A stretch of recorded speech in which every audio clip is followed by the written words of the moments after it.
gravado e com a prévia autorização aqui das debatedoras, para que, né, aquelas pessoas que talvez queiram e não consigam acompanhar o evento por aqui, ou enfim, a pessoa chega às vezes um pouco depois, perde um pedaço, todo mundo vai ter chance depois de assistir. Então, vamos lá. Boa tarde a todas e a todos. Fechando o mês dedicado a reflexões sobre desafios à condição feminina no mundo, é com muita satisfação que abrimos nesta tarde o webinar Imagens Idealizadas e Diversidade dos Corpos Femininos. Para debater o nosso tema, convidamos a juíza federal Andréa Esmeralda e as servidoras Daniela Cajazeira e Glória Marques. Cada uma delas tem formação, currículo e histórias pessoais distintas que vão enriquecer o nosso encontro. Meu nome é Iris de Faria, eu integro a equipe do Núcleo de Comunicação Social da Justiça Federal do Rio de Janeiro e serei responsável pela mediação do evento. Doutora Andréa Cunha Esmeralda é juíza federal, atualmente titular da 7ª Vara Federal de Execuções Fiscais do Rio de Janeiro. Convocada algumas vezes para o Tribunal Regional Federal da 2ª Região, recentemente prestou auxílio à presidência daquele egrégio tribunal por 1 ano e meio e há 9 dias passou a integrar a 7ª turma especializada. É formada em Direito pela UERJ e tem MBA pela Fundação Getúlio Vargas. Foi ainda diretora e vice-presidente da Associação dos Juízes Federais, a AJUF. A psicóloga Daniela Novaes Cajazeira é analista judiciária e atua no serviço de saúde da nossa instituição. É especialista em psicologia clínica pela PUC-Rio e faz formação em psicanálise no Instituto da Sociedade Brasileira de Psicanálise do Rio de Janeiro. A servidora Glória Regina Lopes Marques é bacharel em Direito com especialidade em Direito Processual. Ela é técnica judiciária, trabalha na nossa instituição desde 1993 e atualmente é chefe de setor da 29ª Vara Federal. Como sabemos, o debate sobre o reconhecimento da diversidade em suas múltiplas manifestações sociais avançou nos últimos anos e há iniciativas importantes para a inclusão de mulheres que estão fora dos chamados padrões tradicionais. Inclusão no mundo do trabalho, na moda, na publicidade, na TV, no cinema.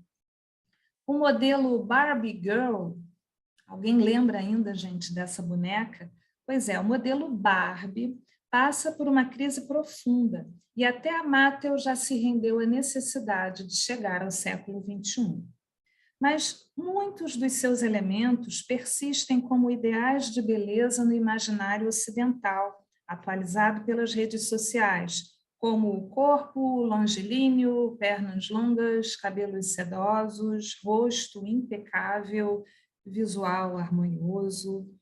O modelo é irreal, mas repercute sobre todas as faixas etárias.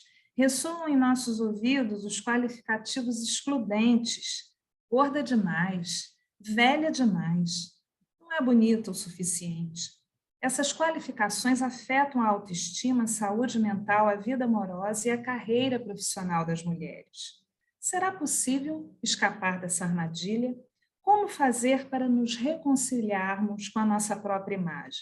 Essas e outras questões serão abordadas agora neste webinar.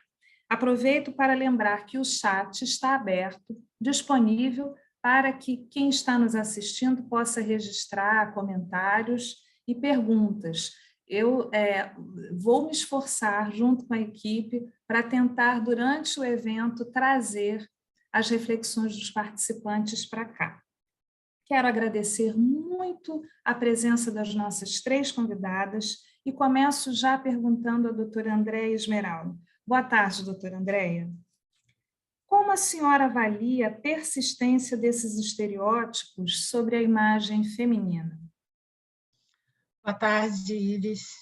Inicialmente, eu quero agradecer o convite e parabenizar o Núcleo de Comunicação Social por essa iniciativa, um tema realmente instigante.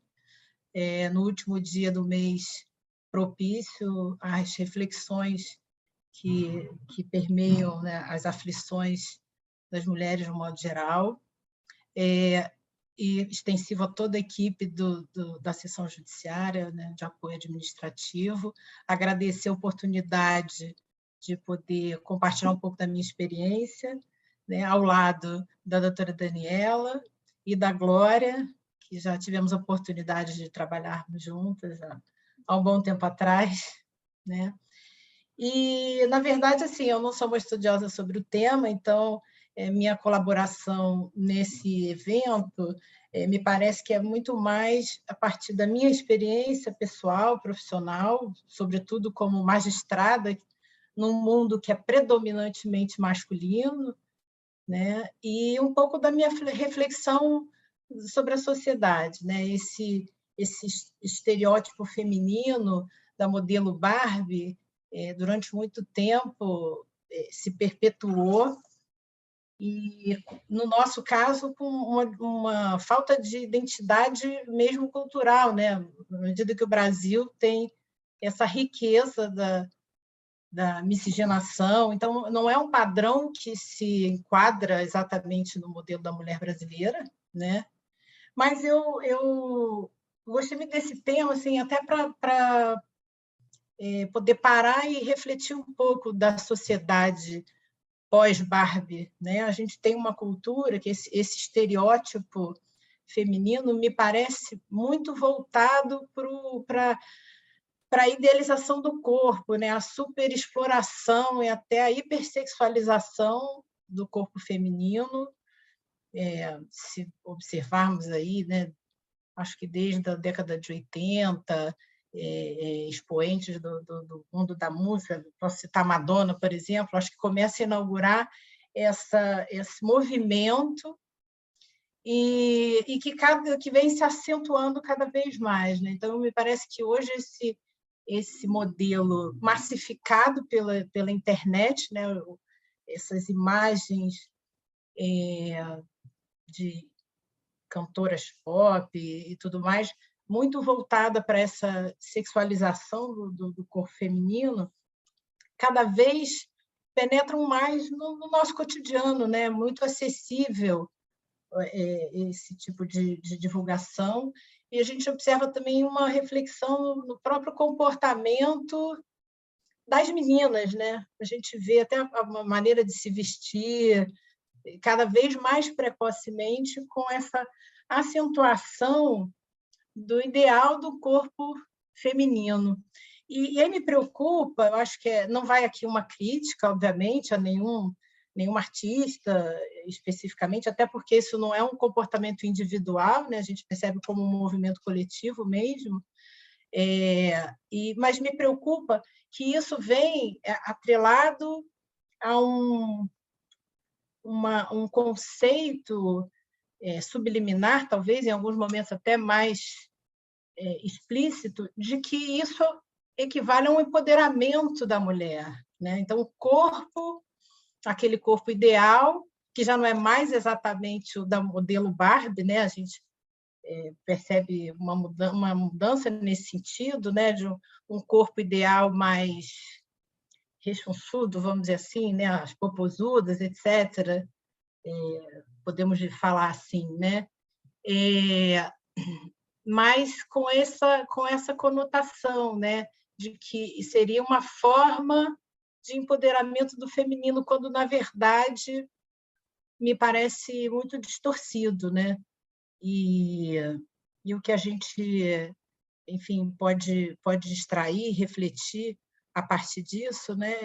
Aqui serve esse modelo ideal, porque acaba escravizando muito mais a mulher do que propriamente dos movimentos femininos de libertação sexual, né? As pessoas acabam querendo se enquadrar naquele padrão, né? Então, a gente, às vezes, ouve até em tom de brincadeira, né? A fulana exagerou nos procedimentos estéticos, né? Então, botox, etc., vários procedimentos, né? E eu acho que fica isso no senso comum de que as pessoas que não se enquadram muito nesse padrão têm alguma coisa de errado, né?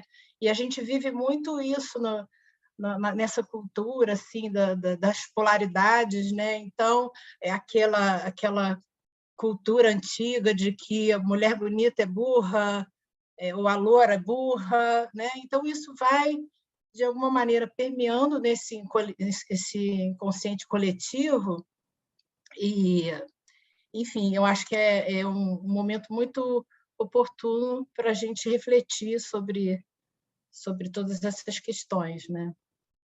E como eu disse, assim, no meio onde eu trabalho, excessivamente masculino, isso não se reflete dessa forma, obviamente, até por toda uma ritualística que envolve, né, uma postura um pouco mais formal, mas, de toda maneira, a gente vê isso, que essa imagem estereotipada acaba por aprisionar muito mais as mulheres, né? Eu posso dar um exemplo assim: a pandemia me proporcionou eu assumir os meus cabelos grisalhos, porque, enfim, não tinha acesso, né? Aquela coisa de ter que pintar o cabelo. E, assim, as pessoas têm as reações as mais inusitadas, algumas pessoas, sobretudo os homens, criticando, não, mas você ainda é jovem para ficar com os cabelos, deixar os cabelos grisalhos, e muitas mulheres, amigas, disseram, eu queria ter a sua coragem, como se isso fosse algo assim diferente, mas que era para ser tratado de uma forma natural, né? Assim, foi uma opção minha, eu me senti bem assim, pode até ser que eu, em outro momento, decida mudar a minha aparência, né? Assim, eu acho que a gente acaba enrijecendo muito esses padrões, né? E assim, muito curioso, né? Porque não foi um comentário ou outro. Várias mulheres do meu círculo, ou até não tão próximas, com essa referência, assim, né? De, puxa vida, eu queria ter essa coragem, eu queria... Quer dizer, estão presas a um padrão de imagem, e eu acho que, enfim, é preciso refletir um pouco sobre isso, assim. Então, acho que é uma oportunidade muito boa poder dividir com as demais palestrantes sobre esses temas. Obrigada, Inês. Imagina, nós que agradecemos. Essa foi a primeira fala de uma das nossas convidadas. Então, quem está nos assistindo já viu, né, o quanto de reflexão rica, profunda, interessante, variada, nós poderemos partilhar aqui só com essa fala da doutora Andréa Esmeraldo, que vai poder ser melhor tratada e comentada ao longo do evento. Eu gostaria apenas de, antes de passar para a próxima convidada, a pergunta, de sublinhar algo que me chamou a atenção, além desse relato final da doutora Andréa, acerca da escolha, muito legítima, e particularmente é uma questão de opinião. O importante é ela se sentir bem, e pelo visto ela está se sentindo muito bem, mas eu achei linda, muito linda, elegante, continua jovial da mesma forma, mas o quanto de desafio, né, que essa escolha dela traz, né, e acarreta não exatamente para ela o desafio, né? Para as outras pessoas, né? E uma coisa também que eu gostaria de pontuar, quando ela comenta sobre a hipersexualização, né, do corpo feminino, então algo aqui para todas e todos pensarmos, né? A questão do corpo feminino como um objeto, né? Versus a questão da liberdade do desejo feminino, né? Não tem uma resposta pronta, rápida e imediata para isso. E nem estamos aqui, né, com essa finalidade. Mas eu vou enriquecer mais ainda agora. Se me permite, Iris, antes de você passar a palavra, só um adendo assim, com essa questão do cabelo, né? É um exemplo aparentemente tolo, mas o que me chama atenção é essa rigidez, né? Então, é uma escolha pessoal, que não tem a ver com romper o padrão. Simplesmente é uma escolha, né? E as pessoas não conseguem lidar com isso de uma maneira natural, assim, tá bom para ela, como você acabou de mencionar, né? Então, assim, no fundo, eu fico com um certo receio disso. Bom, será que por essa razão eu vou ser vista, a gente está falando de imagem, né? Como alguém que quer aparecer diferente, quer romper, né? Passar uma imagem de que está rompendo com o padrão. E, assim, é muito comum em outros países, né? Eu tive em Londres um pouco antes da pandemia e vi várias mulheres, assim, até mais jovens, com os cabelos grisalhos. E, assim, a percepção é de que era natural, mas eu sinto isso, assim, da minha experiência, né? Algo que deveria ser natural e é visto ou como ousado ou como... Bom, o que ela está querendo dizer com isso? Né? De romper com... apresentar uma imagem feminina diferente do que se espera, algo nesse sentido, né? Desculpa, só para complementar mesmo. Nada, perfeito, muito bom. Mas vamos enriquecer ainda mais aqui a conversa, o debate, com a nossa segunda convidada a se manifestar hoje aqui, que é a Glória. Boa tarde, Glória. Boa tarde, Iris. Boa tarde, doutora Andréa, com quem eu tive o prazer de trabalhar há muito tempo, por quem eu tenho muito carinho. Boa tarde, Daniela, também, que nós já nos conhecemos. Agradeço o convite. Para mim foi muito... Me sinto muito orgulhosa, né, de estar com vocês aqui. É uma oportunidade que eu nunca tive nesses 29 anos de justiça. Então, eu me sinto muito orgulhosa, me senti muito orgulhosa pelo convite. Agradeço também a todos que estão nos assistindo agora, né? E a questão né, desses fatores limitantes, né, que para mim são fatores limitantes que a sociedade nos impõe, né? A sociedade fala que você tem que estar numa caixinha, essa caixinha tem que ser perfeita, e as pessoas não são perfeitas, nem por dentro, nem por fora, né? Graças ao Criador, se existe um, ele foi muito sábio em nos fazer tão diversos, em todos os sentidos. Não tem ninguém é igual a ninguém. Então, a partir do momento que a gente consegue assumir essa identidade, fica menos difícil, não que seja fácil, atravessar a questão desse ideal que não existe, né? Dessa perfeição que não existe. Até porque... Glória, eu queria, me perdoe, eu vou te interromper, porque, na verdade, você já está respondendo a pergunta que eu iria fazer, que é como lidar com essas pressões por uma imagem idealizada, mas eu queria só acrescentar algo que eu tenho certeza que você assim tem muita propriedade e vai poder partilhar aqui conosco para enriquecer esse debate, né? Eu queria que você comentasse em que medida e de que forma a questão racial se insere nesse debate de imagem idealizada para as mulheres, por favor. Então, Iris, a questão racial, para mim, ela é o primeiro fator limitante. Ela vem em primeiro lugar, porque a cor chega na frente. Então, a mulher, temos o fator racial, que é o primeiro filtro que nós, mulheres negras, temos na vida, para os desafios que a vida nos impõe. Depois, mulheres, por sermos mulheres, né? Mulheres pretas, mulheres fora do padrão estético. Eu sou uma mulher gorda. Algumas pessoas falam que eu não sou gorda, mas eu sou gorda. E, a partir daí, existem diversos outros fatores que vão limitando o ser humano em seu crescimento. Nós temos a mulher preta, gorda, periférica, LGBTQIA+,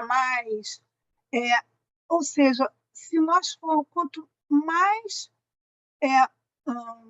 ou menos né, estivermos fora do padrão que a sociedade nos impõe, mais é difícil que essas pessoas consigam chegar a determinados postos, a determinados lugares, mesmo sendo competentes para tal coisa.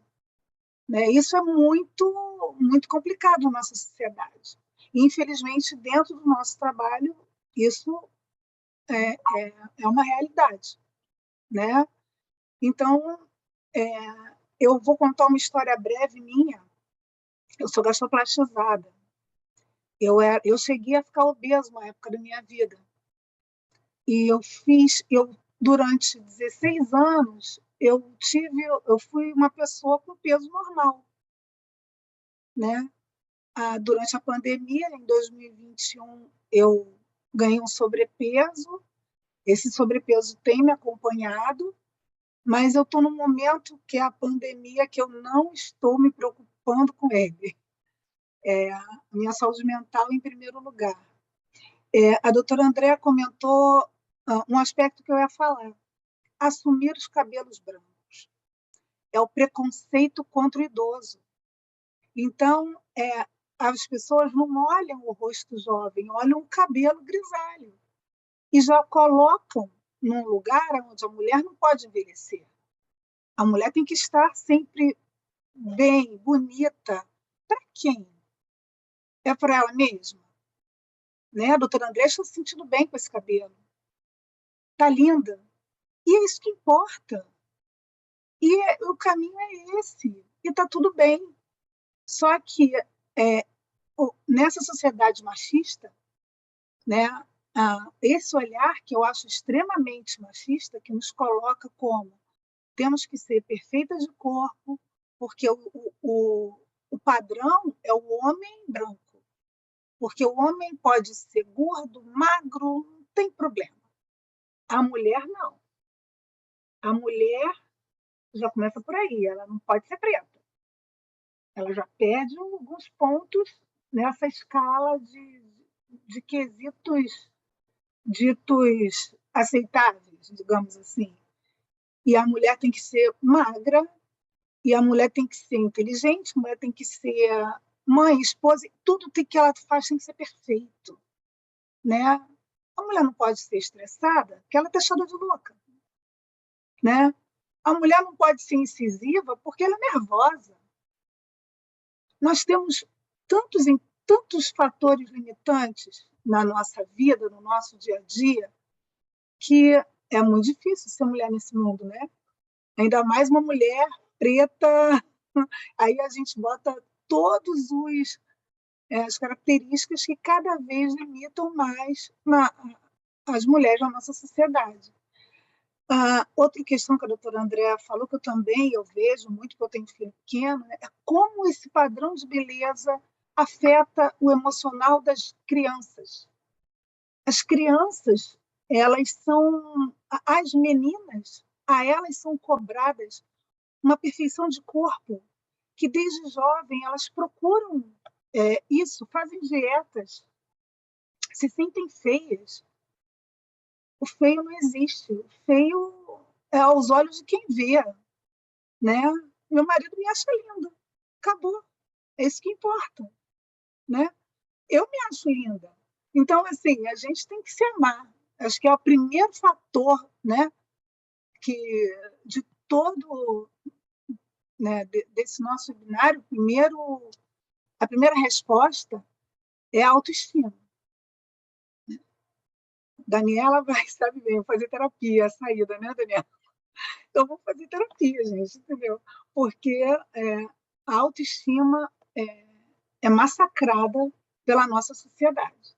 Infelizmente, a gente vive numa sociedade em que a gente tem que trabalhar muito o nosso emocional, né? A gente tem que trabalhar muito o emocional das nossas crianças, das meninas. Eu não tenho menina, mas das meninas, porque é uma crueldade muito grande que nos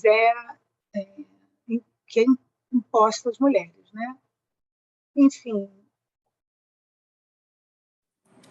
Glória, mais um relato aqui, né, gente? Muito, muito rico.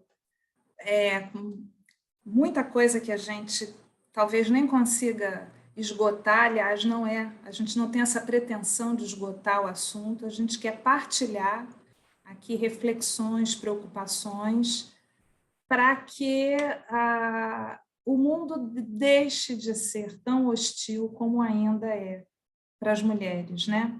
E, particularmente, quando você fala, né, da questão limitante, né, para as mulheres negras, as pretas e as pardas, o que acontece às vezes é um outro polo extremo muito ruim também, que é da hipersexualização, né? Das mulheres negras, né? Não, elas são quentes, são, enfim. Mas a gente não está aqui nesse mundo a passeio, não é, amigas? Então a gente está aqui para pensar, para falar e para buscar tornar esse mundo menos hostil para nós e para as que vão nos suceder aqui. Então, eu quero já aproveitar, né, que as duas primeiras debatedoras trouxeram já muito material assim rico para reflexão e vou dar continuidade a essa riqueza, na verdade, enriquecendo ainda mais com a Daniela. Daniela, boa tarde, obrigada por estar conosco aqui. Boa tarde, Iris. Boa tarde a todas as colegas. Doutora Andréia, Glória, é um prazer imenso estar aqui. E agradeço pelo convite. A gente é que agradece a sua presença aqui. E eu queria comentar. As mídias sociais, né? Mídias sociais com suas imagens editadas, com o uso excessivo de filtros, onde todos, né, ficam belos, magros, jovens, felizes. Isso certamente é um fator de angústia para muita gente. Como desconstruir, né, esse padrão estético? E ainda, qual seria o possível papel dos homens nessa desconstrução? Bom, eu começo ressaltando como que as colegas já trouxeram questões importantes e muito ricas, como você falou, e que a gente vai poder desenvolver aqui. Eu fiquei muito feliz porque elas abriram o caminho aqui para algumas ideias que eu preparei aqui para a gente conversar. Quando você fala desse fator de angústia, e sem dúvida, isso é muito verdadeiro, né? Porque, como você falou na introdução, é um padrão inalcançável, né? É um padrão, é uma distância muito grande, né? Entre a realidade de uma mulher, né? Normal, né? Enfim, de como a gente é, né? De verdade. E a pressão é muito intensa, né? Então a gente se sente sempre em déficit, e isso vai alimentando uma angústia contínua. Então, na sua pergunta, você fala em desconstrução, como desconstruir esse padrão. Quando a gente pensa em desconstruir, eu acho que é importante a gente pensar em como que esse padrão se constrói, né?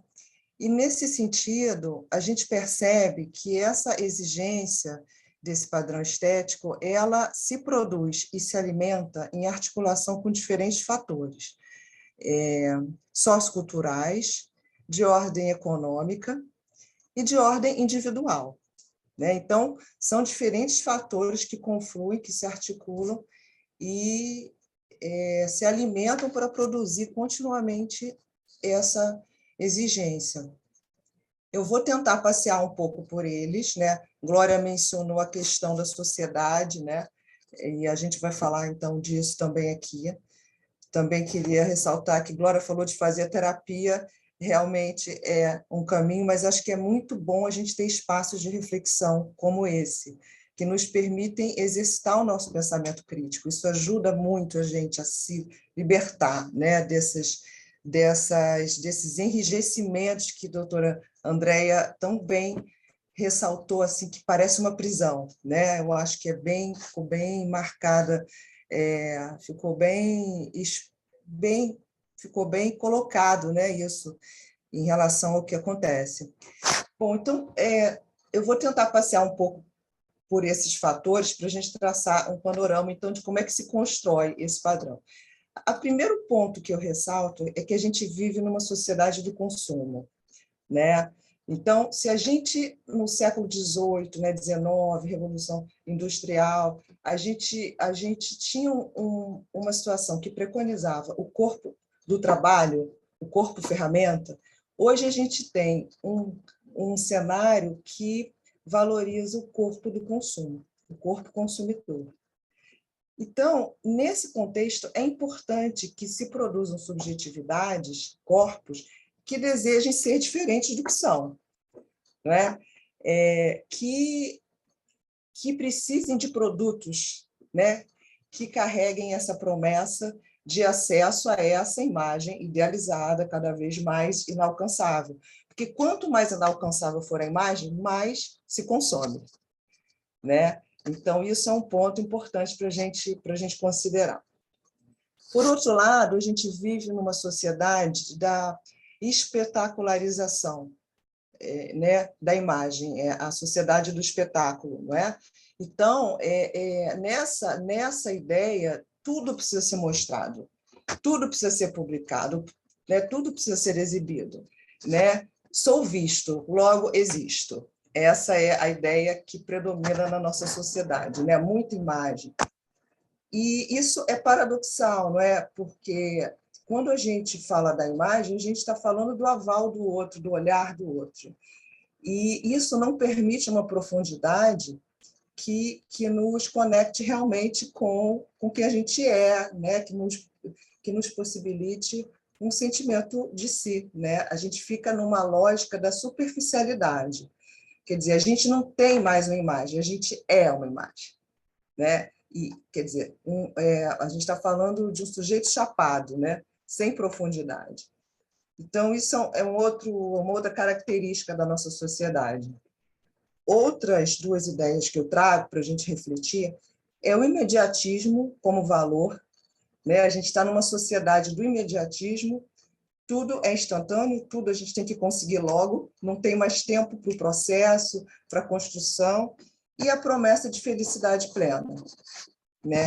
Então, a gente tem um cenário onde se promete e, ao mesmo tempo, se exige o prazer e o bem-estar imediatos e contínuos, né? Só isso, né? Tendo as imagens como veículo principal de propagação desses valores. Então, nesse contexto, corresponder a esse padrão estético, né, considerado ideal é quase que um passaporte para se alcançar o ideal de felicidade, para se alcançar o ideal, né, de felicidade, para o acesso ao prazer, ao amor, como se vende a ideia que só para essas pessoas, né, modelo Barbie, ou que muda, né, porque a Barbie já é o cabelo roxo, sei lá o quê, né, uma hora é a boca grande, outra hora é o peito grande, outra hora é o peito pequeno, né, mas é só estando dentro desse padrão que você vai ser franqueado às possibilidades de sucesso, de prazer, e daí também a busca por resultados imediatos, né? Então, as cirurgias plásticas, que não precisa mais você ir para a academia sequer, não tem mais tempo para trabalhar esse corpo já você vai para a maca e a medicina entra aí como um veículo, né, desse poder, né, dessa lógica toda, e os filtros mais ainda, né? Porque é muito claro nos filtros o aspecto do instantâneo, da instantaneidade. Você vai lá, bota o filtro lá, o Photoshop, não sei como chama, e pronto, você desapareceu manchas, mudou o nariz, desapareceu ruga, né? Então, esse é uma contextualização um pouco do nosso caldo de cultura. Dá para ir mais um pouquinho, Iris? Então, eu entraria agora na questão mais individual, né? Eu acho que, afunilando um pouquinho mais a nossa reflexão em direção a essa dimensão mais individual, eu acho que é importante a gente trazer um pouco como que a identidade se constrói no indivíduo, né? A construção da identidade ela acontece através de um processo longo, que começa lá no início da vida, né? Um momento que é crucial, né? Uma fase que é crucial nesse processo é o que Freud chamou de narcisismo. Então, todos conhecem o mito de Narciso, né? O mito grego. Narciso se apaixona pela própria imagem refletida nas águas de um lago. E todos nós já fomos narcisos um dia, né? Nós precisamos, lá atrás, quando éramos bebezinhos, nos perceber, né, refletidos na imagem de um outro, de alguém, né? Que nos devolvesse uma imagem que a gente pudesse, então, aos poucos, se apropriar. Lacan, que é um psicanalista pós-freudiano, localizou esse momento crucial em torno dos 6 meses, mas não é um momento, é um período muito que não tem como demarcar tempo exato, muito variável. Mas ele localiza quando a criança, pela primeira vez, reconhece a própria imagem no espelho, né? Ele chamou isso de estágio do espelho, que é quando a criança se vê com o contorno e ela fala, sou eu, né? É uma unidade ali. Esse espelho nada mais é do que o olhar da mãe. Mãe ou qualquer outro que cuide da criança, um cuidador, né? Com quem a criança estabelece o vínculo inicial. Então, a criança, ela se apaixona pelo olhar da mãe por ela. É um apaixonamento, mas ela se apaixona pela própria imagem refletida no olhar da mãe. Ela quer ser tudo para a mãe, quer corresponder ao ideal da mãe, né? E é uma imagem tão idealizada. Acontece que não dá para ficar nisso, né, gente? Porque a gente sabe o que aconteceu com Narciso, né? Narciso ficou tão fascinado pela própria imagem que mergulhou e morreu afogado, né, na imagem. Então, a gente precisa, a criança e a mãe precisam atravessar essa etapa em direção a um outro momento. Esse momento é justamente quando entra em cena um terceiro. Pode ser o pai, pode ser um tio, pode ser uma companheira, não importa. É um terceiro que vai ser incluído nessa dupla, vai fazer ali uma separação, né, de uma certa forma. Lacan expressa bem, eu gosto do Lacan para falar disso, porque ele traz algumas cenas emblemáticas para ilustrar. Ele expressa bem a essência desse momento, dizendo uma cena, o bebê está lá com a mãe, o bebezinho, mamãe, um embevecido no outro, ou mamando, ou brincando, um perdido no olhar do outro. E, em determinado momento, mamãe vira o rosto e olha para o papai, ou para quem quer que seja. E aí o bebê fala assim, opa, né? Tem alguma coisa lá fora, né? Tem alguma coisa que ultrapassa essa ideia de uma completude com a mamãe, né? Vocês estão acompanhando, gente? Tá, porque às vezes essa parte aí fica um pouquinho difícil para mim, até para passar. Então, o importante, quer dizer, é claro que não precisa ser essa cena, né? Pode ser a mãe sai para ir ao cinema com alguém, a mãe, de repente, está na cozinha cozinhando e o bebê vê que está esperando muito, enfim, são situações onde se quebra essa ideia de que um vive para o outro, né?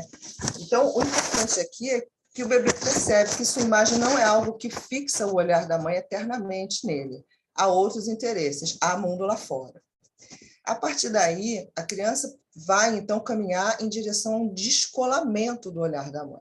A criança também vai olhar para o mundo lá fora, né? Nesse percurso, ele vai precisar processar o luto da perda dessa imagem ideal, né? Desse lugar ideal para a mãe, no qual ele acreditava viver uma relação de total completude, passa a ter condição de acessar outras vias de identificação, quer dizer, tem ganho, né? E caminhar em direção a uma identidade em que ele experimenta um eterno estar em busca de, mas sabe que não é. Tá? Isso a gente vive a vida toda. Né? Não vamos nos iludir que é tudo assim bonitinho, né? Porque a gente sabe que é um trabalho que tem a ver com amadurecimento, com autoconhecimento e tudo.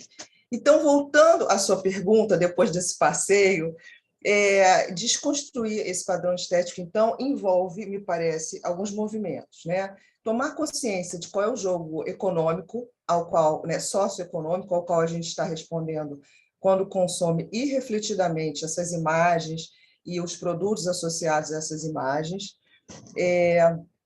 perceber os valores socioculturais que influenciam nossos sentimentos, nossos comportamentos, a forma como a gente se vê, sem nos darmos conta, e, por fim, olhar para dentro de nós, não é? Para de fato nos reconhecer, né? Perceber que há uma interioridade, há um mundo interno com o qual a gente precisa tomar contato para a gente entender realmente quem a gente é, né?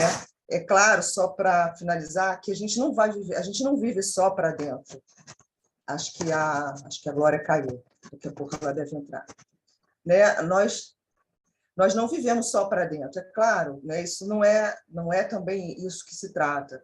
A gente precisa se sentir aceito pela comunidade em que a gente se insere, a gente partilha códigos estéticos, precisamos sim do olhar do outro, isso alimenta a nossa autoestima, o nosso senso de pertencimento, mas é preciso um equilíbrio entre o dentro e o fora, de maneira em que a gente tem uma referência interna bem consolidada, bem construída.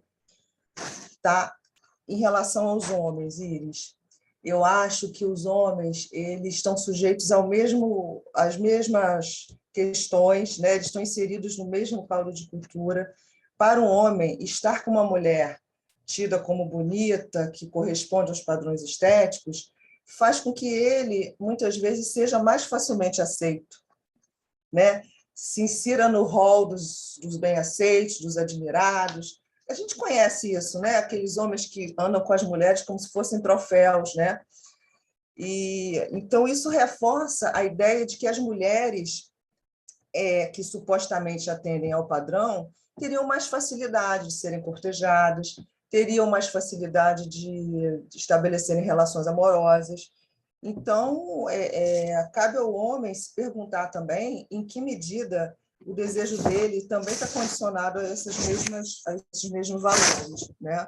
Isso, por si só, acho que já contribuiria para essa desconstrução.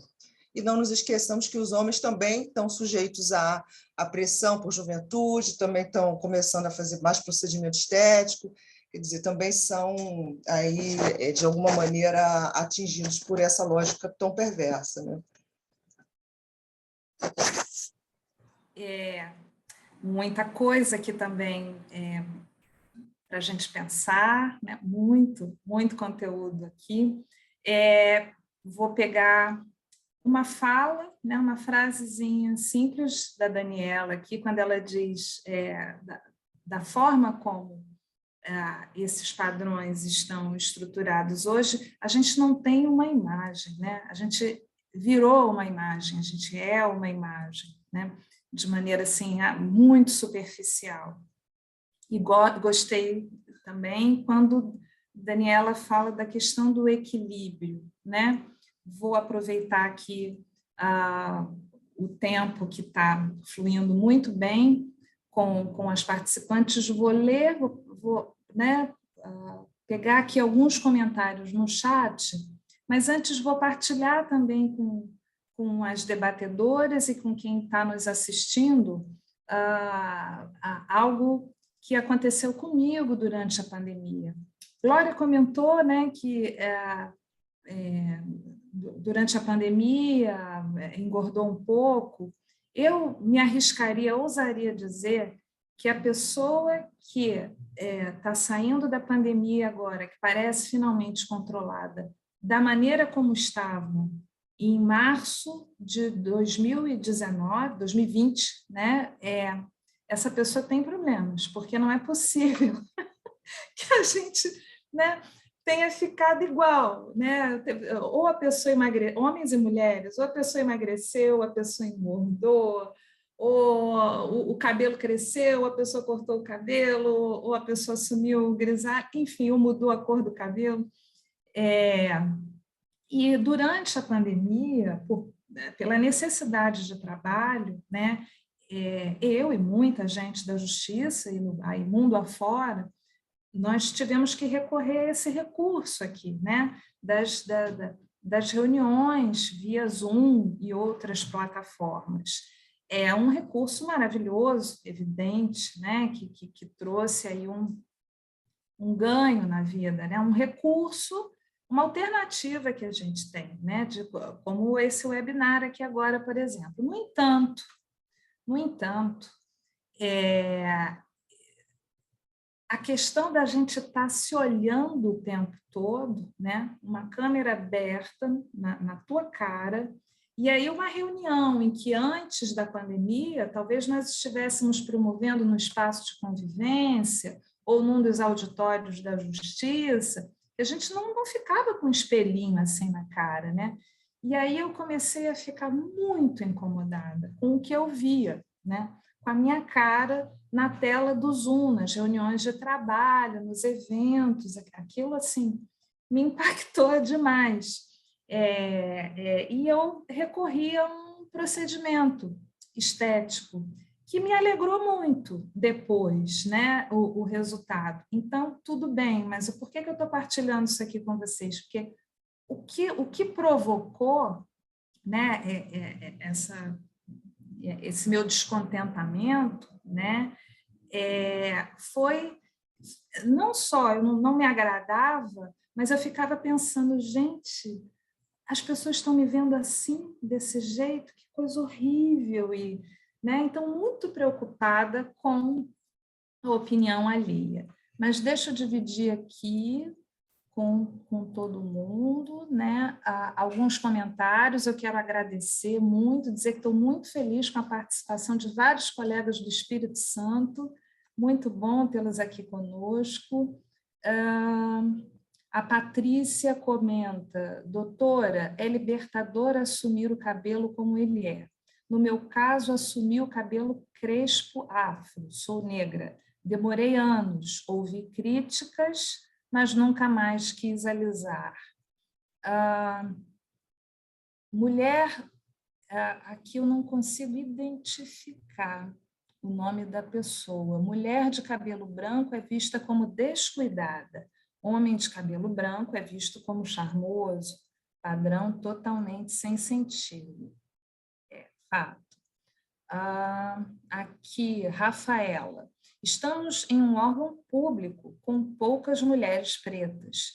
E isso evidencia a desigualdade social e as barreiras a que estamos sujeitas. No tocante à aparência, muito mais são os estereótipos e as exigências. Rafaela, só para partilhar rapidamente também, parabéns pela fala, imagino que seja encaminhada a todas as palestrantes. Durante muito tempo, Rafaela, no cerimonial da segunda região, eu fui a única mulher negra a apresentar e conduzir eventos, né? E graças a Deus tem muito tempo isso. Há muitos anos atrás era um padrão, a gente tinha que estar com o cabelo escovado, mesmo as pessoas que, né, as mulheres que tinham cabelo liso, mas isso mudou, né? As coisas às vezes não parecem, mas a gente caminha. Porque às vezes a gente está no meio assim do turbilhão, né? E parece que não, mas só o fato da gente poder, né, estar aqui explicitando tanta, né, vivência, informação como hoje nesse evento já é algo que denota progresso. Júlio Probo colocou uma pergunta que eu acho que já foi respondida. Como equilibrar essa questão da busca pela imagem perfeita numa sociedade consumindo imagens filtradas, adulteradas, em busca de um padrão ideal de beleza? Acho que já, né, a gente já pôde contemplar um pouco. Vou dar continuidade aqui, depois pego mais comentários do nosso chat. Vou dar sequência agora, fazendo uma pergunta para a doutora Andréia. Doutora Andréia, a senhora sente essa pressão por uma imagem idealizada na sua vida profissional e pessoal? Acho que, de certa forma, já respondeu, mas se quiser comentar um pouco mais. E como podemos contribuir para promover a diversidade? Então, eu falei um pouco da minha experiência pessoal, mas eu acho que vale o registro, assim, como eu já mencionei também, né, a condição de magistrada federal. Quando eu ingressei na Justiça, o número de juízas mulheres era muito menor do que temos hoje, né? E ainda o fato de ser muito jovem, né? Eu já vou completar 25 anos de magistratura. Então, essa questão da imagem era muito marcante. Assim, eu percebi o desconforto, assim, não dava para disfarçar quando os advogados iam despachar ou quando eu presidi uma audiência, de olhar, porque se esperava uma outra imagem, provavelmente de uma figura masculina ou não tão jovem, né? E nesse início, eu confesso que também recorri a alguns recursos, né, para ter uma aparência um pouco mais madura, como se isso aqui fosse indicativo da maturidade, né? Mas, enfim, a própria maneira de me vestir de forma mais sóbria, com tons escuros, o cabelo preso, para passar uma imagem de talvez um pouco mais velha, quando, na verdade, eu já tinha uma maturidade, não só pessoal e até profissional, porque eu já tinha trabalhado como assessora no tribunal, então, assim, mas era muito, muito marcante isso, né? de ter essa preocupação com a imagem, porque não era a imagem que se esperava de ter uma juíza e jovem, né? Então, de novo, padrões que são muito limitantes, né?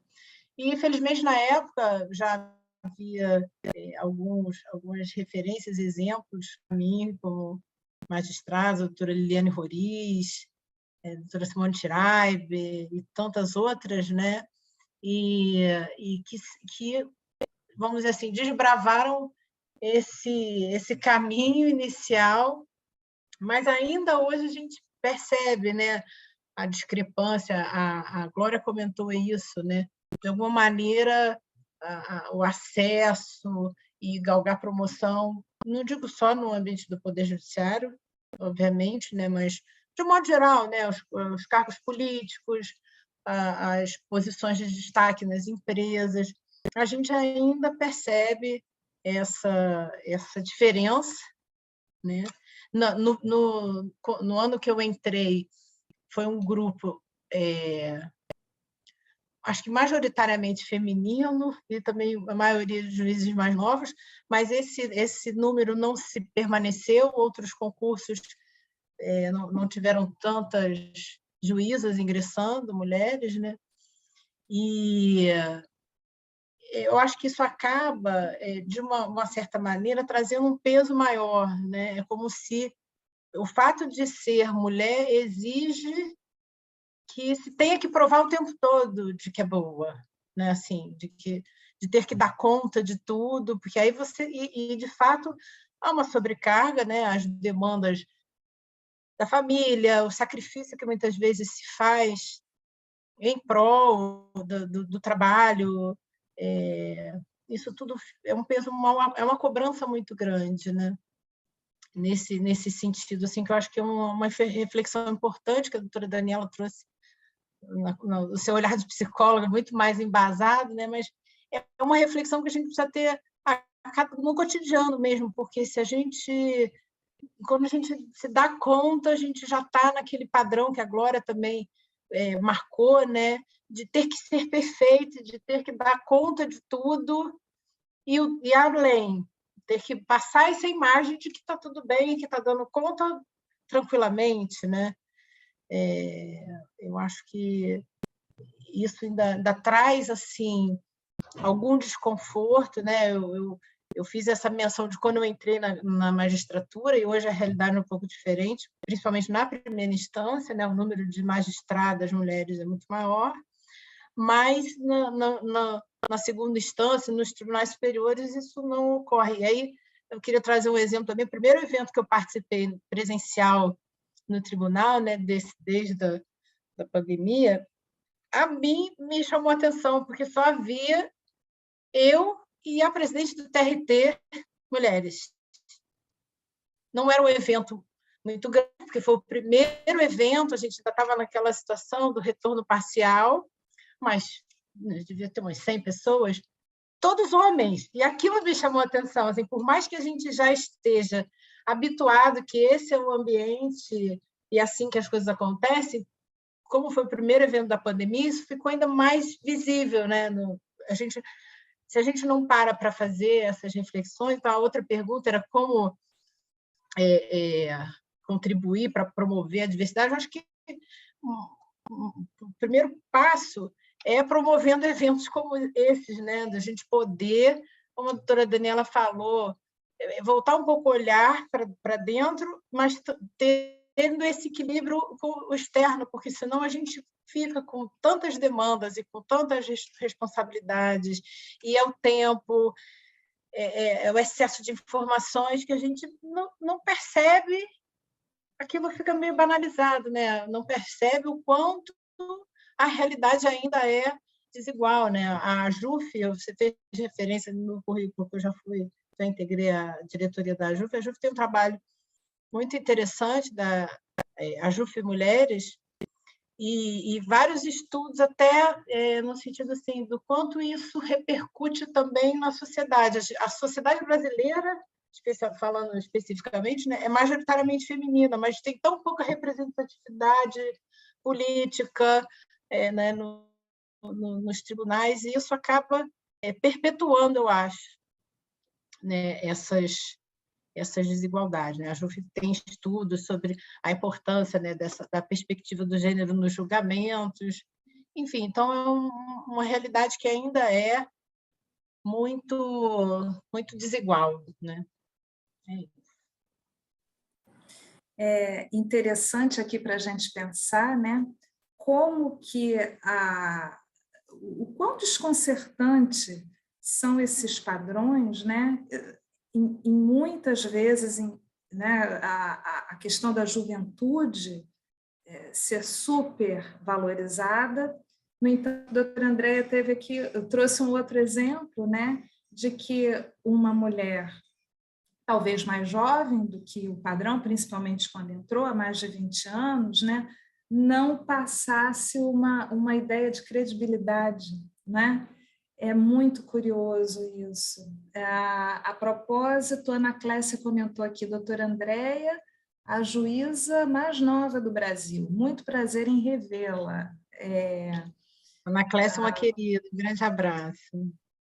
Eu não consigo ver todos os participantes, mas eu vi que você fez menção aos colegas, né, o pessoal do Espírito Santo. Eu queria cumprimentá-los também na pessoa da doutora Enara, que é outra querida também. Sim, e também a senhora falou, né, desse evento, eu acho que eu estava presente, em que a grande maioria, né, dos participantes eram homens. Me parece que hoje, eu não posso afirmar aqui para vocês, mas o número, na primeira instância, de juízes e juízas, né, se a gente não tem ainda 50%, estamos próximos disso, né? Não há um desequilíbrio assim tão grande, só nesse recorte de gênero, né? Sem a gente inserir outras variantes, por exemplo, como a questão racial. Mas no tribunal, né, gente? Vamos combinar, né? A coisa tem que melhorar um pouquinho, a gente segue aqui na vibração e na torcida, para que melhore essa representatividade no nosso tribunal aqui na segunda região. Bom, vou dar continuidade e perguntar agora, Glorinha, por favor, eu sei que você tem 2 filhos, né? Você tem um rapaz e tem um menino. Eu gostaria, então, de te ouvir como cidadã e como mãe. Como educar as crianças para que elas não reproduzam esses estereótipos? E aí, depois, na hora, né, quando passar a vez da Daniela, eu vou pescar uma pergunta que apareceu aqui no chat, que é conexa a essa pergunta que eu estou fazendo A Glória, por favor, Glória. Então, Iris, eu sou mãe do Rafael. Rafael cresceu na justiça, né? Eu entrei, Rafael tinha 3 anos. Rafael está com 32 anos, já sou avó de uma menina linda, da Carol. E, de repente, fui mãe aos 40 e poucos, né? Do Daniel. Daniel é um menino maravilhoso. Daniel é lindo, gente. Vocês não... Ai, é assim, é um renovar, né? Ser mãe aos 40 é muito diferente, né? Agora, isso tem uma preocupação. Antes de falar exatamente da alteração, de como, né, criar, como eu crio os meus filhos, eu preciso falar do que é ser mãe preta. Mãe de filho homem é uma preocupação que não tem tamanho, né? Mãe preta de filho homem é uma preocupação constante. Eu me preocupo muito com o dia a dia do Rafael trabalhando, né? Do Daniel também, ainda não anda sozinho, mas me preocupo com o futuro dele por causa da violência que atinge a nós nessa sociedade. As crianças pretas, desde novas, desde sempre, elas aprendem que são diferentes. Elas questionam isso. Quando elas começam a perceber que na escola elas são as únicas pretas, isso se dá na creche já. Mãe, por que meu cabelo é liso? Mãe, por que eu sou diferente? Né? Então, por você ter que, desde uma idade muito nova, lidar com a diversidade, o diferente para eles acaba sendo tratado de maneira normal, porque eu sempre ensinei e é ensinado, né, às crianças pretas que todo mundo é diferente, que não tem ninguém igual, cada um com a sua peculiaridade, cada um com a sua identidade. Então, o meu filho, o Rafael César, é um rapaz com uma cabeça, ele tem uma personalidade muito forte. Desde muito novo, ele aprendeu a se colocar frente aos diversos problemas, né, que apareceram. Então, para ele, ele lida com essa diversidade de um modo muito, muito tranquilo. E, principalmente, uma coisa que eu ensino aos dois é respeitar as mulheres, né? O respeito ao outro é primordial, mas o amor e o carinho que se deve ter com as mulheres é algo que é muito conversado e é uma tônica da minha família, né? No outro dia ele estava aqui com a esposa, fizeram uma brincadeira, ele falou: olha, você não brinca assim perto da minha mãe, não, hein?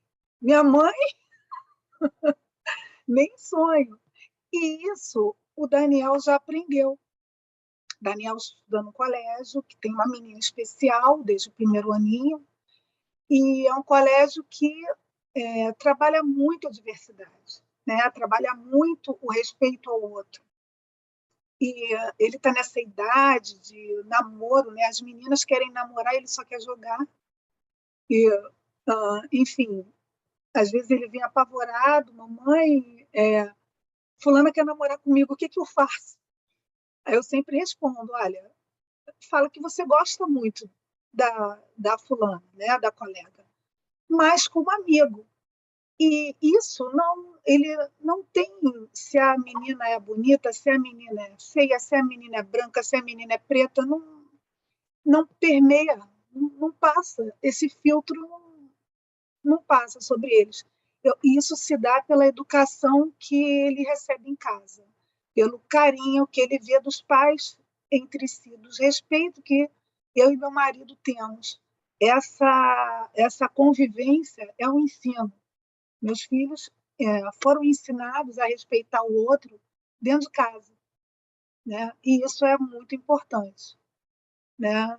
Eu queria fazer um adendo na questão anterior. Eu queria voltar um pouquinho, se você me permite, Iris. a gente não falou do abandono das pessoas fora do padrão.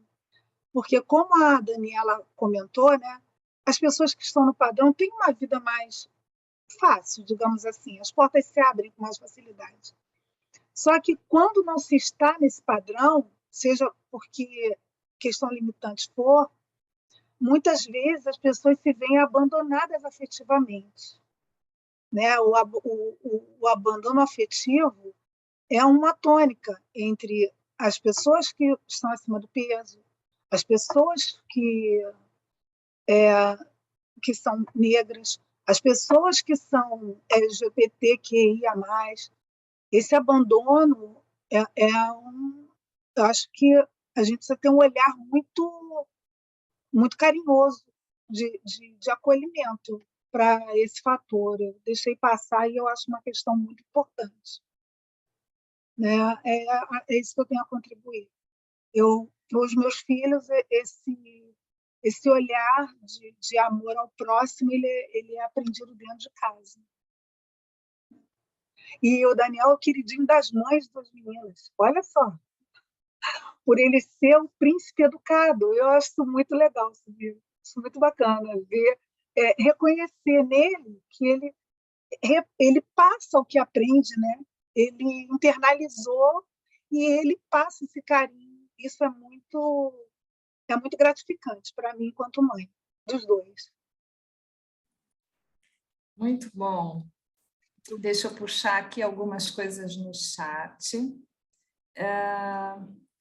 A Glória, gostei muito quando você disse que a chave para nos libertarmos da pressão social é a compreensão de que cada pessoa é única e diferente. Viva a diferença. E aí, antes de fazer uma pergunta, na verdade, eu vou... antes de fazer a pergunta que eu tenho aqui no roteiro para a Dani, eu vou puxar o que está no chat. Não foi direcionada a você, Daniela, mas, enfim, a pergunta do Júlio. O desejo é cultural? E vou pegar mais uma aqui, Rosana Lopes. Se possível, gostaria de saber a opinião da Daniela sobre uma recomendação que eu li, não lembro onde. As mães devem, sempre que possível, permitir que seus filhos vejam seus corpos nus das mães, da própria mãe, para que eles cresçam sabendo o que é um corpo real de mulher. Aí alguém botou a Patrícia. Interessantes essas questões, amigos. Enfim, depois eu te faço a pergunta do roteiro, Dani, se você puder comentar. Tá bom, que essas duas já são... Dá uma tese, né? Mas, enfim, vamos lá. Essas duas perguntas estão bastante interessantes. E eu queria também comentar algumas coisas depois que as colegas trouxeram também, antes de responder a pergunta, ou no meio da resposta, porque tudo aqui vai se costurando, né? Bom, a pergunta do Júlio, o desejo é cultural? Em certa medida, sim, porque o desejo se produz em interação com o meio social e os valores com os quais a gente vai tendo contato, vai introjetando e que são passados dentro da família, né, nuclear, mas que está inserida num meio social que transmite alguns ideais, né, que tentam direcionar o desejo. Não é que tentam intencionalmente, mas que, de alguma maneira, servem como referência, né? A gente vê que, em determinados momentos da história, o contexto sociocultural vai produzindo prioritariamente determinados tipos de subjetividades que servem a algumas necessidades do sistema de valores que se constitui naquele momento e que está em interação com o indivíduo, né? Então, a gente reproduz os valores e os valores se reproduzem em como a gente se coloca, na nossa forma de existir no mundo. Então, o que a gente precisa tomar cuidado?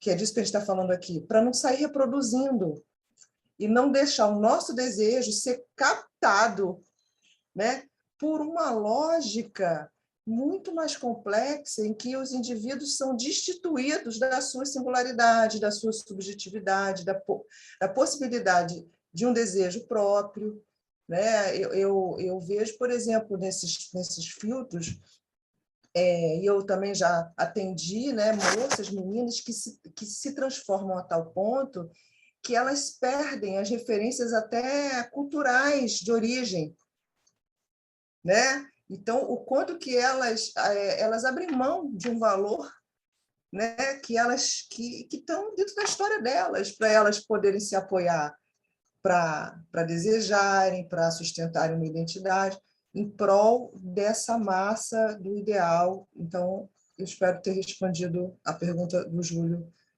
senão ele me fala que a gente tentar refletir um pouco mais. A outra pergunta, né, em relação à questão do corpo. Eu vou dar uma olhada aqui no chat, na pergunta. Essa recomendação, Rosana, eu não sei onde é que você leu, né, mas eu acho que esse tipo de dica, assim, as mães devem fazer isso sempre que possível, né, ainda mais em relação a uma questão tão delicada quanto a privacidade, né, o corpo. Essas dicas assim normalmente precisam passar por um crivo, por uma reflexão, tá?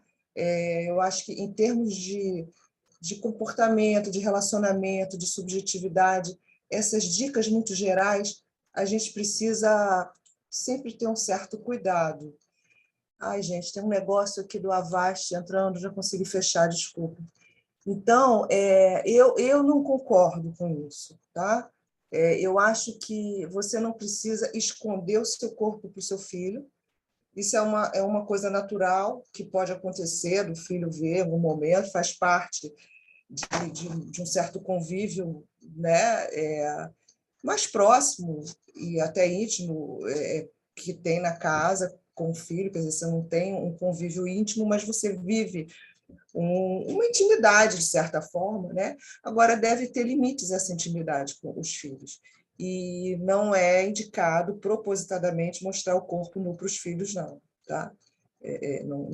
Não, as coisas precisam, assim, não é que precise esconder, mas também não precisa mostrar muito, não tem necessidade nenhuma. Muito bom, Dani. O Júlio disse aqui que você respondeu sim, que está tudo certo. Você quer comentar alguma coisa da fala da doutora Andréia e da Glória anterior? Eu já vou passar a pergunta que eu Pode tenho passar. aqui, e aí você costura da maneira que achar melhor, tá? O que vai comentar. Queria saber se é possível a gente se reconciliar com o próprio corpo, em que medida isso pode contribuir para uma vida mais saudável e plena? Eu acredito, sim, que a gente pode se reconciliar com o próprio corpo, e se reconciliar com o próprio corpo é se reconciliar consigo mesmo, né? Meu corpo sou eu, né? Então, se reconciliar com esse corpo é se reapropriar da sua identidade, né? Se reconciliar com tudo que o meu corpo diz sobre mim, sobre quem eu sou, sobre a minha história. Então, eu acho que é possível, é importante. Em relação a essa questão da nossa história, né, que tem a ver com o que a doutora André falou dos cabelos grisalhos, era isso que eu queria incluir aqui na minha reflexão. Essa história dos filtros que apagam todas as rugas, né, me faz pensar num mecanismo que teria a função de apagar os sinais da passagem do tempo, né, os sinais da finitude, e com isso todas as imperfeições, né? Fica de fora todas as imperfeições. E aí, nesses dias, eu estava lendo uma coisa que eu achei legal trazer aqui para vocês. Eu estava vendo um programa sobre longevidade na CNN. E eu ouvi nesse programa a seguinte frase: é preciso dar mais vida ao tempo do que tempo à vida. É claro que essa frase estava sendo dita em um outro contexto, mas eu achei muito interessante, muito boa essa frase, porque é claro que todos nós queremos ter mais tempo de vida, mas isso não nos exime de pensar que tipo de vida estamos dando ao tempo que temos por aqui, né? Eu acho que, principalmente depois desse período todo de pandemia, a gente acaba sendo confrontado com essa questão, né? Como é que eu estou vivendo a minha vida? Né? Então, para a gente se sentir bem, é preciso que a nossa vida tenha significado. E, para isso, é necessário estar disposto ao percurso contínuo do autoconhecimento, a se reformular, refletir, né? Pensar, lidar com frustrações, com limitações, identificar nosso potencial, dedicar tempo a construir uma conexão que seja positiva comigo, com os outros, com meus semelhantes. E tudo isso dá trabalho, leva tempo, né? O significado ele se constrói na profundidade, não é na superfície das imagens, né? Então, eu acho que a gente não pode esquecer isso, né? E, sem dúvida, então, que se descolar da exigência do padrão estético é algo muito importante para a gente poder viver uma vida mais preenchida de sentido, que possibilite trocas mais verdadeiras e que possibilite as pessoas terem uma imagem que corresponda a quem elas são, né? É claro que a gente querer se sentir bonita, se arrumar, postar uma imagem para os amigos, mostrar um momento, né, um momento legal, prazeroso, é uma coisa, mas a questão é a questão do equilíbrio, né? Que papel isso ocupa na forma como eu me sinto no mundo, né? Então, e aí eu fecho com uma frase que eu separei, mas que Glória já falou, né? Somos diferentes, somos vários. Como seria possível ter um padrão a ser alcançado? Muito bom. Eu vou pegar mais coisas aqui do chat para partilharmos. Coletivo Negro da Justiça Federal do Rio de Janeiro presente. Muito obrigada. Muito bom tê-los aqui. Aqui, a Ana Clécia, doutora Andréia, ela colocou aqui, juíza em vara criminal. Acredita que é necessário vestir a toga para impor mais respeito? Não sei se a senhora pôde já, né, atuar com essa especialidade criminal, mas, enfim, se quiser comentar rapidinho a questão da toga. Né? Bom, na primeira instância, não tem sido usual a utilização da toga, né? Nas sessões do tribunal, pelo menos presenciais, sempre foi. E eu acho que, independente da opção do colega, talvez uma juíza criminal se sinta mais confortável usando a toga para transmitir essa imagem, né, enfim, como eu mencionei, que eu já tive essa preocupação no início da carreira, até com a vestimenta normal, independente do uso da toga. E eu acho que isso tem a ver com a imagem mesmo, né? A imagem que você passa no exercício daquela função. E realmente as audiências criminais têm sempre uma conotação mais tensa, eu diria, né?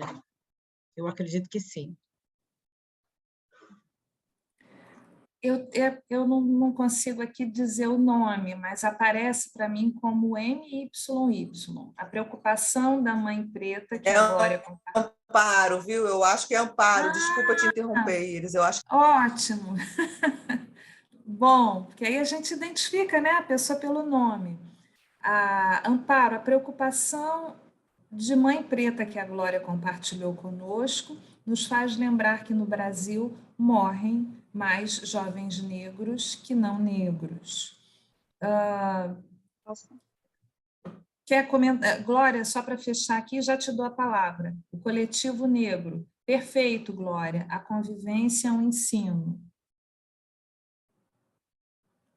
Pode falar, Glorinha. Infelizmente, é o padrão do nosso país, né? Isso é um padrão, né?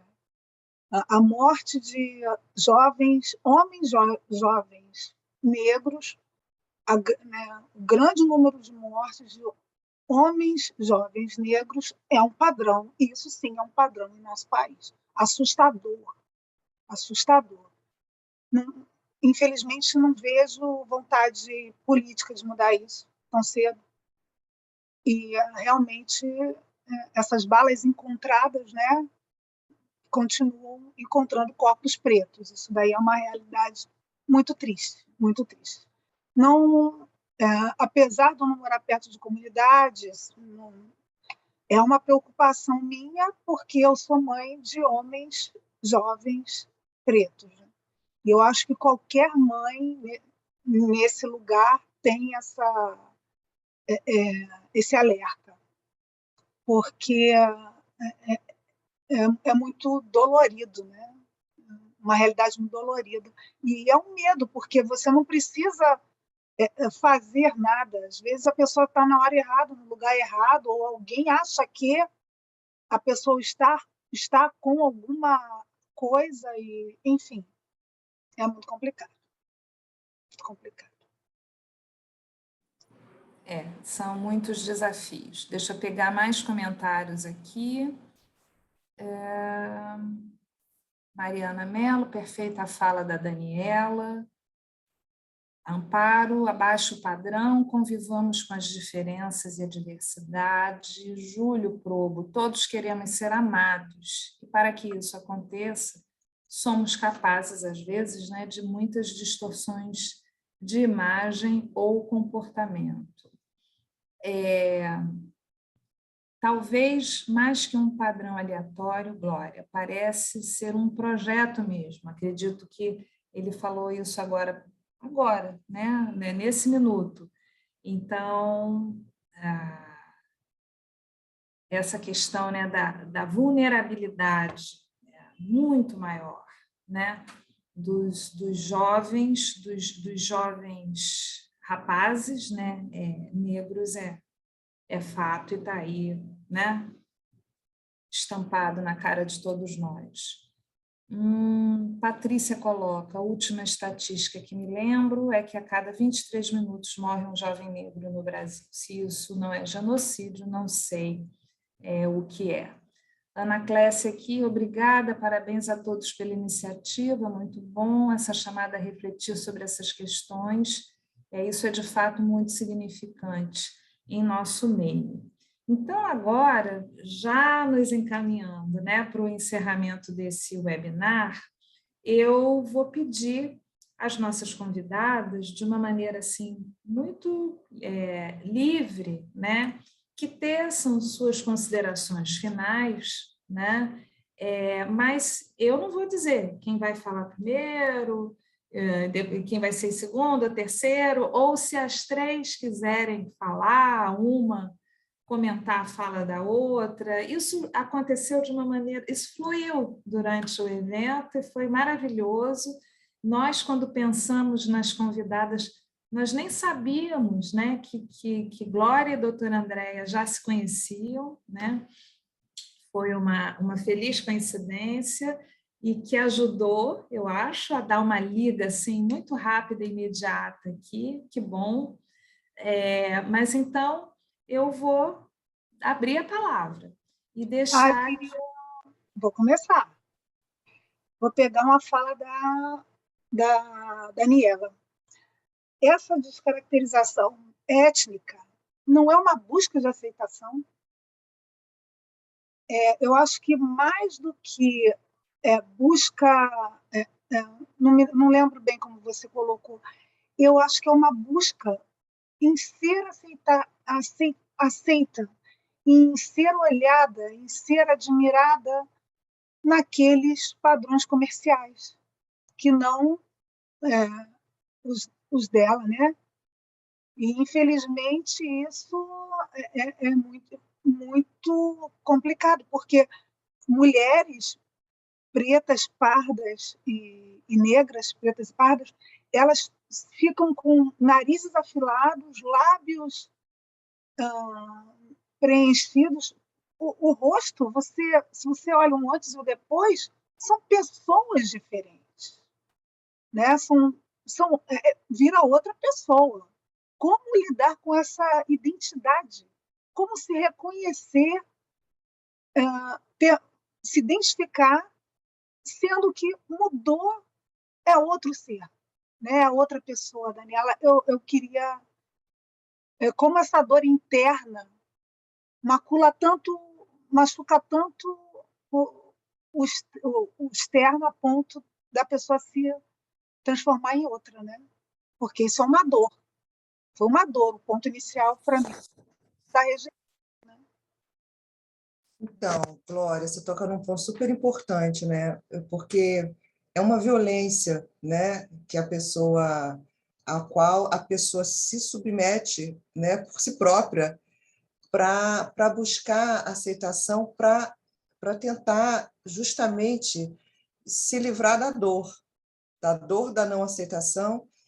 E aí eu traria duas ideias para a gente pensar, quer dizer, uma é a questão da história dessa pessoa, né? Quer dizer, a articulação entre essas diferentes dimensões, né? Socioeconômica, individual.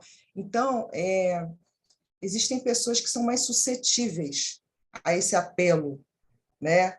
A essa ilusão que é vendida.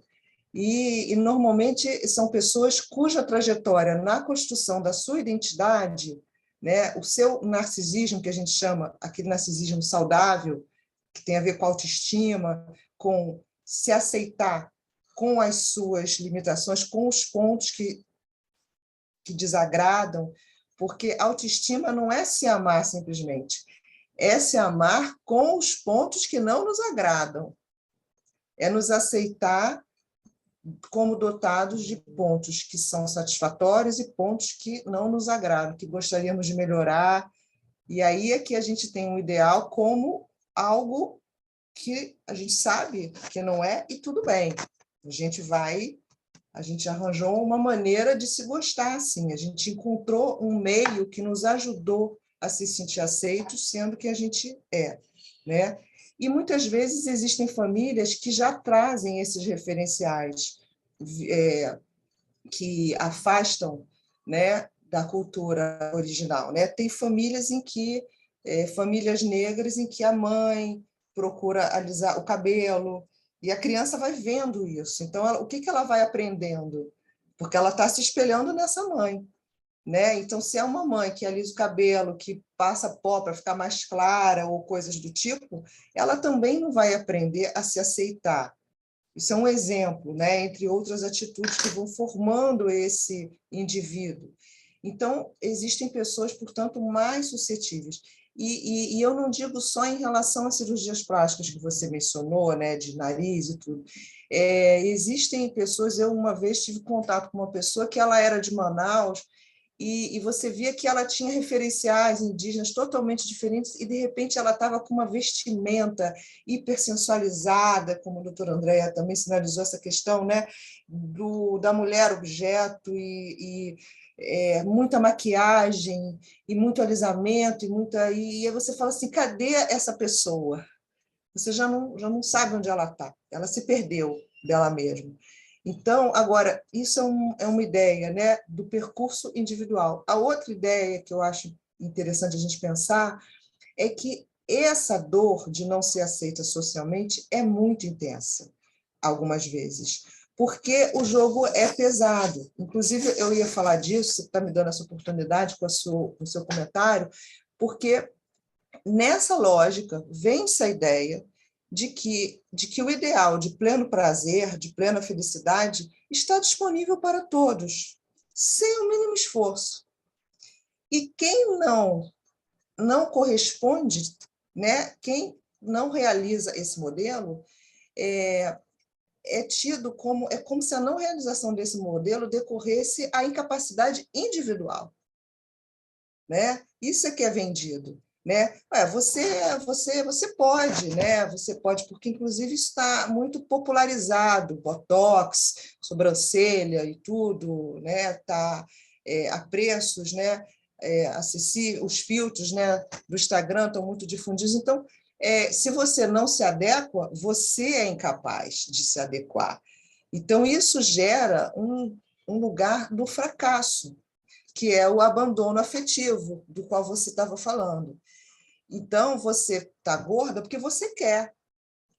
né? Porque, olha só, é só você ir ali na primeira clínica, tem agora aqui na esquina, né? E, olha, e parcela em 12 vezes, em 24 vezes, né? Então, cria uma situação de que você não se sente bem sendo quem você é, né? Mesmo que você esteja fazendo isso porque você escolheu, não porque você está pensando em, como a doutora Andréa falou, você não quer contestar nada, você só quer ter a liberdade, né, de ser quem você se sente bem sendo, né?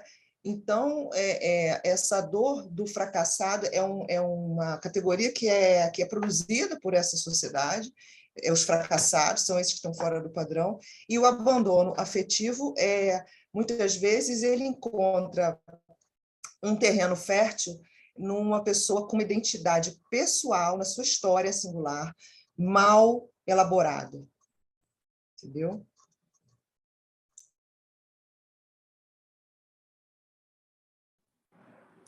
Doutora Andréia, quer comentar alguma coisa? Antes de passar a palavra, apenas aqui uma referência também. Me lembrei, ouvindo agora, Glória e Daniela, de um poema da Cecília Meirelles, chamado Retrato, né? Em que, ao final, ela fecha o poema perguntando: em que espelho ficou perdida a minha face? Né? Doutora Daniela, perdão, Andréia, doutora Andréia, Daniela acabou de falar.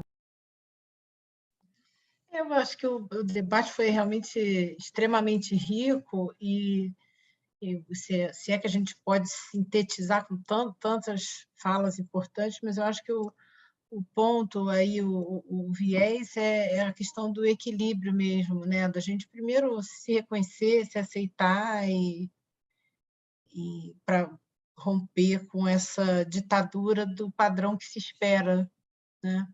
Acho que esse é um ponto de reflexão que a gente deve levar sempre, assim, porque o dia a dia acaba nos impulsionando por, de alguma maneira, reproduzir. Eu gostei muito da fala da Glória, né? Eu também tenho filhos, eu tenho um filho com 15 anos, um menino, adolescente já, né?